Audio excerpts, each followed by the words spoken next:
Hello everyone, welcome to crypto TV. Crypto world से जुड़े latest update के साथ मैं संदीप कसालकर आप सभी का स्वागत करता हूं। आइए देखते हैं क्या कुछ हुआ क्रिप्टो की दुनिया में। रुक करते हैं पहले हेडलाइंस की ओर।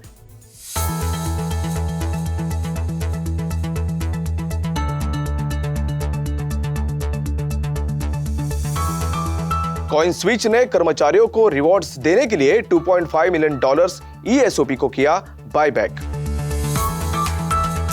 सरकार ने कहा क्रिप्टो माइनिंग इक्विपमेंट को एक्विजिशन कॉस्ट में शामिल नहीं किया जाएगा।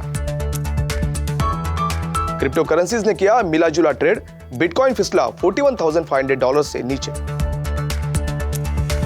मलेशियन मिनिस्ट्री ने बिटकॉइन को लीगल टेंडर के रूप में अपनाने का रखा प्रस्ताव। गोल्डमैन सैक्स ने पहले over the counter crypto options trade को किया पूरा। इथेरियम 2.0 अपग्रेड के करीब आने के साथ बर्न किया $6 बिलियन मूल्य का ETH। PVR सिनेमाज ने लॉन्च किया RRR NFT कलेक्शन। यूरोप और UAE के बाद ऑस्ट्रेलिया में FTX ने बढ़ाए कदम। क्रिप्टो करेंसी एक्सचेंज कॉइन उन्हें उनके रेम्यूनरेशन पैकेज के हिस्से के रूप में दिए गए थे। कॉइनस्विच के को-फाउंडर और CEO आशीष सिंघल ने डेवलपमेंट पर कमेंट करते हुए कहा कि equity buyback program startup company के डेवलपमेंट में कर्मचारियों के योगदान को स्वीकार करने का एक छोटा सा प्रयास था। हालांकि कॉइनस्विच ने कर्मचारियों से $2.5 मिलियन मूल्य के स्टॉक्स ऑप्शंस वापस खरीदे, जो कि ESOP बायबैक कदम का उद्देश्य कर्मचारियों को टैक्स बचाने में मदद करना हो सकता है। सरकार द्वारा क्रिप्टो कंपनीज के आसपास टैक्स का फंदा कसने से यह आशंका थी कि ESOPs प्राप्त करने वाले कर्मचारियों पर प्रतिकूल प्रभाव पड़ेगा और उन्हें इस तरह के लाभ पर टैक्स का भुगतान करना होगा। हालांकि टैक्स एक्सपर्ट्स के अनुसार ESOP होल्डर्स किसी कंपनी द्वारा शुरू की गई बायबैक प्लान में शेयर्स की निविदा करते समय किए गए लाभ पर कोई टैक्स नहीं देते हैं। यूनिकॉर्न स्टार्टअप ने पिछली बार सितंबर 2021 में कॉइनबेस वेंचर्स और एंडरसन होरोविट्स A16Z से $260 मिलियन जुटाए थे और इसका मूल्य $1.9 बिलियन था। अन्य इन्वेस्टर्स में टाइगर ग्लोबल, सिकोइया कैपिटल, ड्रिबिट कैपिटल और पैराडिगम भी शामिल है। कॉइनस्विच 2 साल से भी कम समय में 20 से 500 कर्मचारियों तक ग्रो हुआ है। इसने अपने वेल्थ टेक ऑफरिंग्स को एक्सपांड करना जारी रखा है और भारत की पहली Web3 टीम्स में से एक का निर्माण कर रहा है। सरकार ने सोमवार को साफ किया कि माइनिंग इंफ्रास्ट्रक्चर एक्विजिशन की कॉस्ट के रूप में कटौती के योग्य नहीं होगा।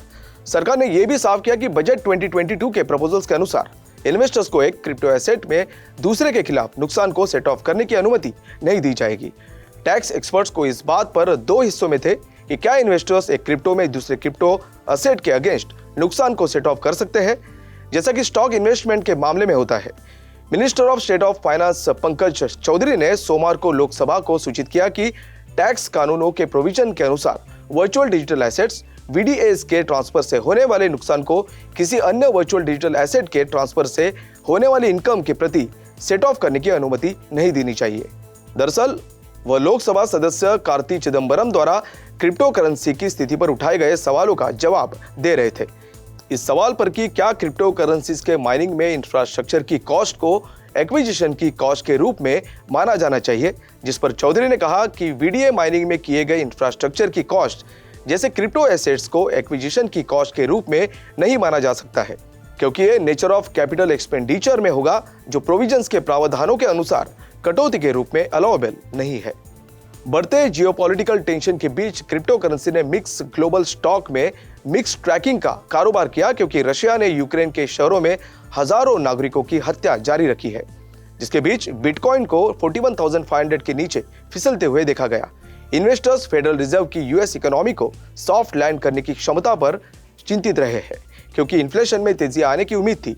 हालांकि शॉर्ट टर्म और लॉन्ग टर्म बॉन्ड्स के बीच का अंतर स्थिरता की झलक प्रदान करते हुए बड़ा हो गया है।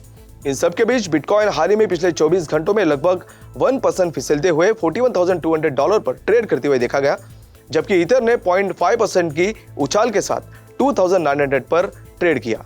मलेशिया के कम्युनिकेशन मिनिस्ट्री ने कथित तौर पर सरकार से बिटकॉइन जैसी क्रिप्टो करेंसी को देश की सीमाओं के अंदर एक ऑफिशियल पेमेंट मेथड के रूप में अपनाने का आग्रह किया है। मलेशियन कम्युनिकेशन और मल्टीमीडिया के डिप्टी मिनिस्टर डैटुक ज़ाइदी ज़ैनुअल अबिदीन ने बिटकॉइन को फाइनेंस के भविष्य के रूप में डिस्क्राइब किया है। और कहा कि इस कदम से मलेशियन यूथ्स को क्रिप्टो रिलेटेड एक्टिविटीज जैसे डिजिटल करेंसी और एनएफटीज के व्यापार में अधिक शामिल होने में मदद मिलेगी। मलेशियन सेंट्रल बैंक ने बिटकॉइन को लीगल टेंडर के रूप में अपनाने पर किसी फॉर्मल पोजीशन की घोषणा नहीं की है। जनवरी में सेंट्रल बैंक ने घोषणा की कि वो मूल्यांकन कर रहा है कि सेंट्रल बैंक डिजिटल करेंसी या सीबीडीसी पेश करना है या नहीं। बैंक नेगारा मलेशिया ने जईदी की रिमार्क्स पर कमेंट्स के रिक्वेस्ट का तुरंत जवाब नहीं दिया है। गोल्डमैन सैक्स ग्रुप ने अपना पहला over the counter crypto options trade पूरा किया। ऐसे में यह वॉल स्ट्रीट इन्वेस्टर्स को डिजिटल एसेट ऑफरिंग के एक्सपांशन में एक कदम है। Crypto financial services firm Galaxy digital holdings limited द्वारा फैसिलिटेटेड ट्रांजैक्शंस में बैंक ने एक नॉन डिलीवरेबल बिटकॉइन ऑप्शन का कारोबार किया, जो बिटकॉइन की कीमत से जुड़ा हुआ है, जो कैश में भुगतान करता है। क्रिप्टो इन्वेस्टर्स द्वारा ऑप्शंस का इस्तेमाल रिस्क को कम करने और यील्ड्स को बढ़ाने के लिए किया जाता है। साथ में ओवर द काउंटर ट्रांजैक्शंस आमतौर पर प्राइवेटली बड़े ट्रेड होते हैं। ऐसे में गैलेक्सी ने कहा कि यह कदम अमेरिका में किसी मेजर बैंक द्वारा इस तरह का पहला लेन देन है। गैलेक्सी में ग्लोबल मार्केट्स के को प्रेसिडेंट और हेड डैमियन वैंडरबिल्ट ने एक बयान में कहा कि ओटीसी को डिजिटल एसेट्स के ट्रेड के साधन के रूप में मानते हुए ट्रेड दूसरे बैंक्स के लिए दरवाजे खोलने की उम्मीद है। इथेरियम, जो दूसरी सबसे बड़ी क्रिप्टो करेंसी है, उसने इथेरियम 2.0 अपग्रेड के करीब आने के साथ ऑफिशियली लगभग $6 बिलियन मूल्य का ईटीएच बर्न किया है। इस तरह से वो हर दिन सर्कुलेशन से $6 मिलियन हटा रहा है। लंदन हार्ड फोक में लागू EIP 1559 बर्न मैकेनिज्म का टेक्निकल नेम नेटवर्क में किए गए कई अपडेट में से एक था। बता दें कि हाल ही में कॉन्सेंसस लेयर के लिए रिब्रांड किया गया और साथ ही इथेरियम 2.0 नेटवर्क की ट्रांजैक्शन स्पीड कम लागत में सुधार करेगा और इथेरियम की कार्बन या एनर्जी फुटप्रिंट प्रॉब्लम को दूर करेगा। अपग्रेड इथेरियम को proof of work POW consensus mechanism से दूर शिफ्ट कर देगा, कुछ ऐसा जो बिटकॉइन अपग्रेड को वैलिडेट करने के लिए भी उपयोग करता है। एक अलग मॉडल को प्रूफ ऑफ स्टेक POS कहा जाता है। बर्निंग मैकेनिज्म को लागू करने के तुरंत बाद इथेरियम ने इथेरियम 2.0 स्टेकिंग कॉन्ट्रैक्ट पेश किया है, जिसने भारी मात्रा में लोकप्रियता हासिल की और हाल ही में कॉन्ट्रैक्ट में लॉक 10 मिलियन ETH का एक बड़ा माइलस्टोन सेलिब्रेट किया। मल्टीप्लेक्स चेन PVR सिनेमाज ने इस शुक्रवार को सिनेमा घरों में रिलीज होने वाली much awaited period drama RRR के निर्माता DVV एंटरटेनमेंट के साथ मिलकर एक exclusive NFT collection PVRRR launch किया है। PVRRR NFTs, जो एंगेज एन द्वारा पावर्ड है, वो 20 to 25 मार्च 2022 तक चलने वाली कॉन्टेस्ट के विनर्स के लिए अवेलेबल होंगे। कस्टमर्स को PVR या SPI ऐप या वेबसाइट पर RRR के टिकट खरीदनी पड़ेगी, जो 300 यूजर्स को एक PVRRR NFTs जीतने का मौका भी देगा। बता दें कि 31 मार्च को विनर्स को NFTs असाइन किए जाएंगे। Baahubali fame director SS Rajamouli द्वारा साइन पोस्टर्स और रामचरण जूनियर NTR, अजय देवगन और आलिया भट्ट के साथ लीड एक्टर सहित लगभग 300 डिजिटल कलेक्टिबल्स और फिल्म के इस्तेमाल किए गए प्रॉप्स मेमोरेबिलिया के रूप में फैंस के लिए उपलब्ध होंगे। RRR के साथ exhibitor movie based digital collectibles को लॉन्च करने के लिए और ज्यादा निर्माताओं के साथ बातचीत कर रहा है।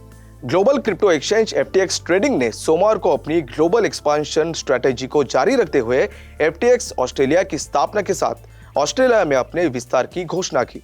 क्रिप्टो एक्सचेंज ने ऑस्ट्रेलियन मार्केटप्लेस में विस्तार करने के लिए Australian securities and investment commission ASIC से एक Australian financial services licence AFSL प्राप्त किया है।